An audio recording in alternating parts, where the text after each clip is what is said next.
हौजिक भारत की prime minister ओरिबा Narendra Modi मथंग सहीदा मसागी सही 75 सुरगनी महाक फम थादोक्कदौरिब्रा इंग सोक लिसिंग अनि तरगा मरिदा पांगथोकिबा लोकसभा मिखलदा बीजेपी न माई पाक्तुना नरेंद्र मोदी न प्राइम मिनिस्टर ओइबगा बीजेपी की ओइना मसागी सही 75 सुरबदी सेंट्रल अमदी स्टेट गवर्नमेंट एडमिनिस्ट्रेटिव पोस्ट अमता पाइदबा हाइना लेनखिबा अदुगी मतुंगिना ngarangta interim bell phangduna थोलखिबा दिल्ली की चीफ मिनिस्टर अरविंद केजरीवाल ना लाक्लिबा इंग सोक लिसिंग अनि कुनगा मंगादा September 13 prime minister Narendra Modi मसागी सही 75 सुरगनी मोदी मसाना बीजेपी पार्टी की ओइना सेमखिबा नियम अदु ngakतुना प्राइम मिनिस्टर नरेंद्र मोदी मसागी फमदगी रिजाइन तौगदौरिबरा हाइना प्रेस कॉन्फ्रेंस अमदा फोंदोखरे। लंदन से पूछते हैं आपका प्रधानमंत्री कौन होगा।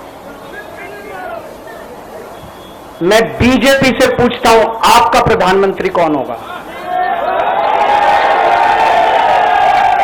आप लोग सोच रहे होंगे केजरीवाल क्या बात कर रहा है, मोदी जी होंगे। नहीं, मोदी जी अगले साल 17 सितंबर को 75 साल के हो रहे हैं। बीजेपी के अंदर मोदी जी ने 2014 में मोदी जी ने खुद ने रूल बनाया था कि बीजेपी के अंदर जो भी 75 साल का होगा उसको रिटायर कर दिया जाएगा।